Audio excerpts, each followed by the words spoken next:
শুনেছি আপনি জাপান থেকে এসেছেন। জি, জাপান থেকে জি, এসেছি। জাপানে ওখানে কি করতেন? জাপানে ওখানে আমি পড়ালেখা করতাম আর আম্মুর সাথে ওখানে থাকতাম। এটাই আমাদের প্রশিক্ষণ কেন্দ্র। এখানে আমরা প্রশিক্ষণ দিচ্ছি এবং প্রশিক্ষণ দেওয়ার তো আমি ওখান থেকে ফোন দিয়ে স্যারের সাথে যোগাযোগ করে YouTube channel surprise view subscribe ওনেগাইশিমাসু।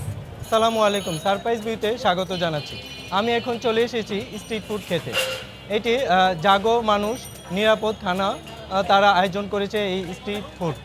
এটি রোড সাইড স্ট্রিট ফুড। এখানে তারা জাপান থেকে পড়াশোনা করে তারা চাকরি বাকরি না খুঁজে এখানে স্ট্রিট ফুড দিয়েছেন। চলো আমরা দেখি এই স্ট্রিট ফুড খেয়ে কেমন লাগে এবং কারা কারা খাচ্ছেন এই স্ট্রিট ফুডটি।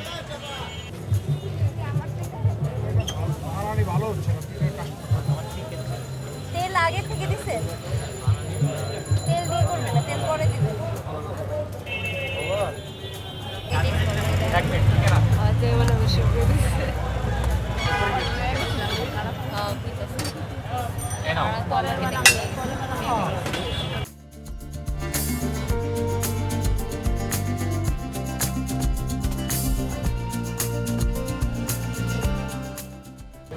অলওয়েজ বিজি থাকে, আমাদেরকে একটু সময় দিচ্ছে। শুনেছি আপনি জাপান থেকে এসেছেন। জি, জাপান থেকে জি, এসেছি। জাপানে ওখানে কি করতেন? জাপানে ওখানে আমি পড়ালেখা করতাম আর আম্মুর সাথে ওখানে থাকতাম। আচ্ছা, ওখানে কি পড়াশোনা কি কমপ্লিট? যে ওখানে আমার ইন্টার শেষ হয়েছে। ওটা কমপ্লিট করে এসেছেন এখানে। তো দেশে এসেছেন কি এমনিতে ঘুরতে নাকি মানে কি? দেশে মেইনলি ঘুরতে এসেছিলাম, দেন এসে এই উদ্যোগটা নিছে আর কি। আচ্ছা। এসে যখন দেখতে পাচ্ছি পাপার আগে উদ্যোগটা ছিল, এটা অফ হয়ে গেছিলো। তো আসার পর এখানে যে খাবার, আমি যখন এখানে আসছি এদিকে খাবারটা খেয়ে আমি খুবই ডিস্টার্ব ফিল হয়েছে। কোনো কিছু ক্লিন না, অনেক অপরিষ্কার, খাবার খেয়ে শান্তি নাই, অনেক ধরনের সমস্যা হয়েছে। তো এই কারণে আমি ভাবলাম যে কি বলে এটাকে, বাবাকে বলি এই উদ্যোগটা আবার শুরু করার জন্য। মানে বাসায় হচ্ছে আমাদেরকে এই আইটেমগুলো আমাদের বাবা বানিয়ে খাওয়াই। হ্যাঁ মানে বাইরের খাবার এতটাই অস্বাস্থ্যকর, কিন্তু বাসার ভিতরে যে আমার বাবার মতন তার সব বাবা হবে না, হবে না। যে এত হেলদি ভাবে বাসায় ক্রিয়েট করে Right. খাবার কুক করে খাওয়াবে। আমার মা যাওয়ার পর 7 বছর আমার বাবাই আমাদের রান্না করে খাওয়াচ্ছে। তো সে তার রান্না করার ধরন, খাবারের মধ্যে বাটা মশলা ইউজ, আমরা বাটা মশলাও লঞ্চ করেছিলাম জাগো মানুষ থেকে। তো এই সব মিলিয়ে হচ্ছে আমরা বাসায় ফুডগুলো মানে ট্রাই করতাম। তো ট্রাই করতে করতে এক সময় ও বললো যে এগুলা নিয়ে কিছু করা উচিত, যেহেতু তার মানে বাংলাদেশের খাবারটা ওর এত মাথা খারাপ। থেকে এসেছে। হ্যাঁ, হ্যাঁ। আপনার নামটা তো জানা হলো। আমার নাম সানজিদা ইসলাম মেহেক। মেহের। মেহেক মেহেক। জি জি জি, একটু জাপানিজ আছেন মনে হয় নাকি এটা এই নামটা? জি, জাপানিজে বলবো私の名前はサンジですメヘクです。日本で勉強してバングラへ来ました。 আচ্ছা, আমি বাংলাদেশের মানুষকে অনেক ভালোবাসি, এটা একটু জাপানি বলে। バングラの人たちは大好きです。 তা আপনাদের এই যে মানে প্রথম এই কার মাথা থেকে এসেছে এই উদ্যোগটা?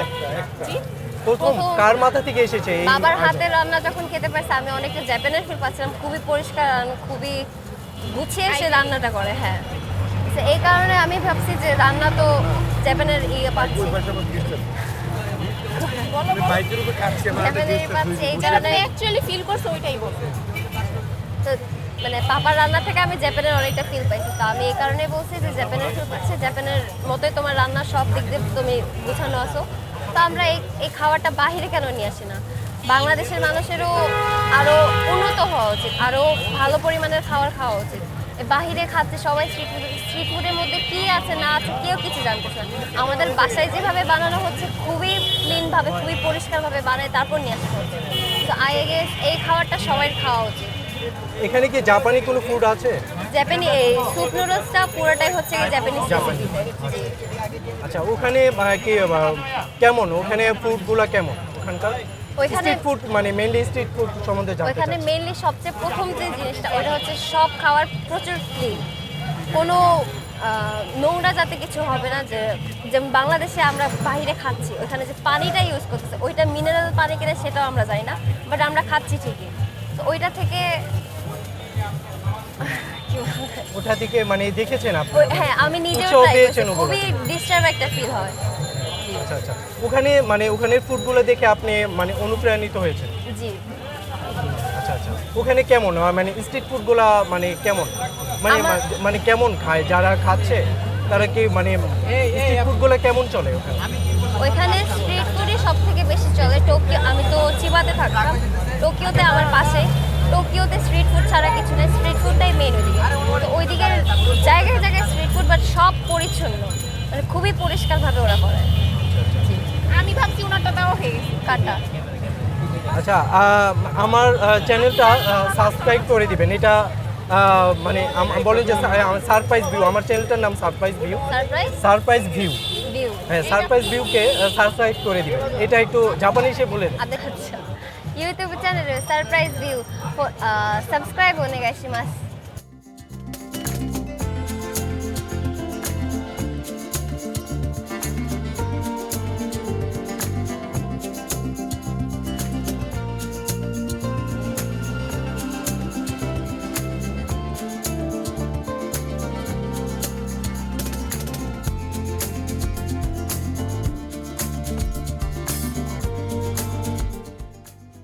জি, আপনাদের এই প্রতিষ্ঠানটি স্ট্রিট ফুড, এটার কর্ণধার কে? আপনার বাবা? জি, কর্ণধার আমার বাবা। জি, আমার আপনার বাবা নামটা মোহাম্মদ মুসা। আচ্ছা, আর আপনার নামটা যদি বলতেন। আমার নাম সারা ইসলাম। আমি ইংলিশে অনার্স করেছি সেন্ট্রাল উইমেন্স ইউনিভার্সিটি থেকে। এখন মাস্টার্সের জন্য অ্যাপ্লাই করব। আর আমি পাশাপাশি এই যে আমার বাবার সাথে এই উদ্যোগটা গ্রহণ করেছি বাংলাদেশে নিরাপদ খাদ্য ব্যবস্থা ছড়িয়ে দেওয়ার জন্য।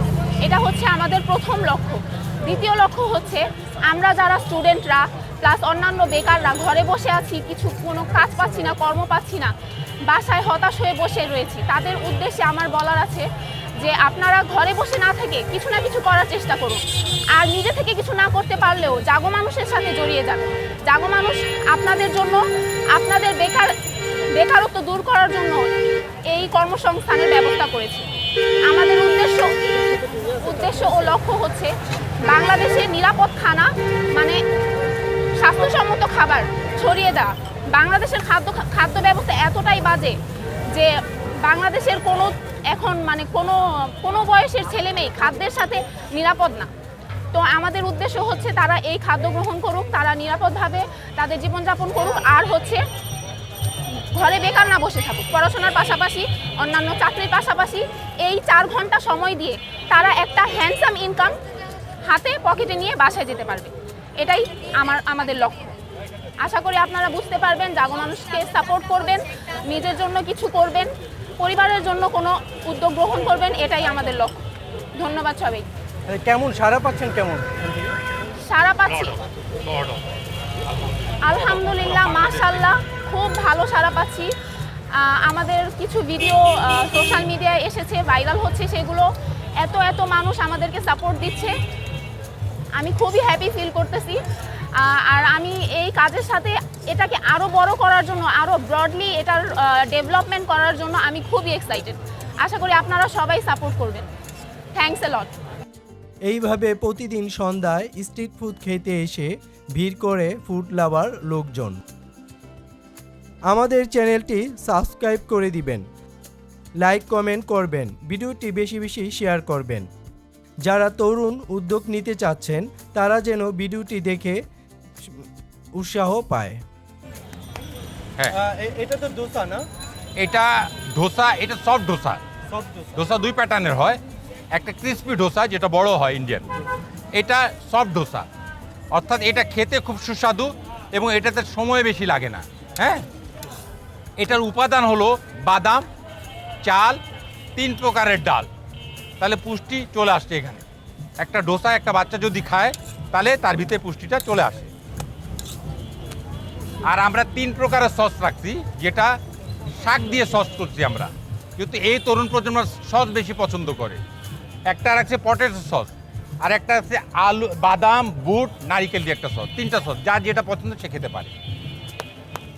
এটার ইনগ্রিডিয়েন্টস 3টা না? বাদাম, ইনগ্রিডিয়েন্টস এটার ভিতরে, হ্যাঁ, এটার ভিতরে বাদাম আছে, 3 প্রকারের ডাল আছে, আর চাল আছে। সব নর্মাল। ওকে। আর পরবর্তীতে যেটা অ্যাড করতেছেন এটা কি চিকেন? এটা আমাদের এখন আস্তে আস্তে বয়েল স্প্রিং রোল, সামনে যে যে জিনিসটা আমাদের আসতে, যে আইটেমটা আমাদের আসতেছে বয়েল, ওটা অয়েল ফ্রি।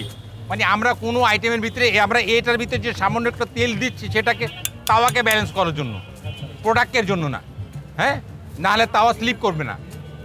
যার কারণে এই অয়েলটা আমরা 1 ফোঁটা 2 ফোঁটা করে অয়েল দিচ্ছি। আমাদের প্রত্যেকটা খাবার অয়েল ফ্রি, কোনো প্রকারের অয়েল নেই, কোনো প্রকারের কেমিক্যাল নাই, কোনো কিছু নাই।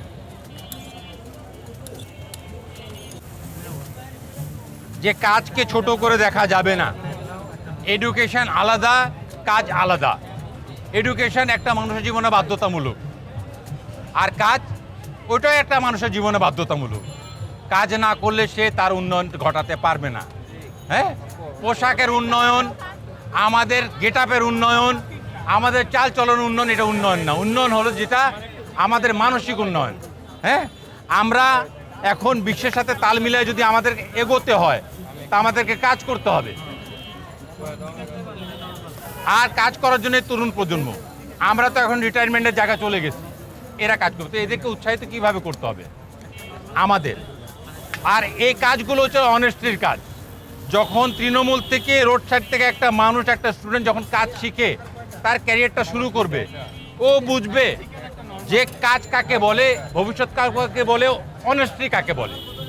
হ্যাঁ, আজকে যে দুর্নীতিমুক্ত আমাদের বাংলাদেশ হতে যাচ্ছে বা হয়ে গেছে, সেটাকে ধরে রাখতে হলে আমাদের এই ধরনের রাইট কাজগুলোকে চুজ করতে হবে, শ্রমকে খুঁজে নিতে হবে। হ্যাঁ, শর্টকাট মারা যাবে না। এটা হলো আমার তরুণ প্রজন্মের কাছে এটা মেসেজটা। হ্যাঁ, তোমরা নির্দ্বিধায় কাজ শিখো, কাজ করো। কাজ ছোট না। পুরা বিশ্বের ভিতরে আমার ছোট মেয়ে যে জাপানে থাকে, যে পড়াশোনা করে, ও এখানে এসে, ও কিন্তু জব করে, এখানে এসে 1 বছর জন্য আসছে, সে কিন্তু জব করতেছে, সে জব করতেছে। এদিক দাঁড়াও। তাহলে সে এখানে এসে তার কাছে এমন মনে হচ্ছে যে আমি তো এত বেকার টাইম আমি কীভাবে কাটাবো। ওর ফ্রেন্ডের সাথে কথা বলে ও জব নিয়ে নিচ্ছে। তাহলে ও এখন জাপানি শিখাচ্ছে এক, তারপরে এসে এখানে এখন দেখবেন এখানে এসে দাঁড়ায় গেছে। এটা একটা মানসিকতা। উন্নত কান্ট্রির ভিতরে একটা বাচ্চা যখন মনে করে যে বেকার বসে থাকা, আমি পিছাইয়ে যাচ্ছে, আমার কাছে বোরিং লাগতেছে, সেখানে আমাদের জেনারেশন ঘন্টা ঘন্টা, মাস মাস, বছর বছর বাবা মার উপরে চলে যাচ্ছে, না, এটা চলবে না। এইখান থেকে বের হয়ে আসতে হবে। হ্যাঁ, এই জিনিসটা, এই মেসেজটা আমরা দিতে চাচ্ছি।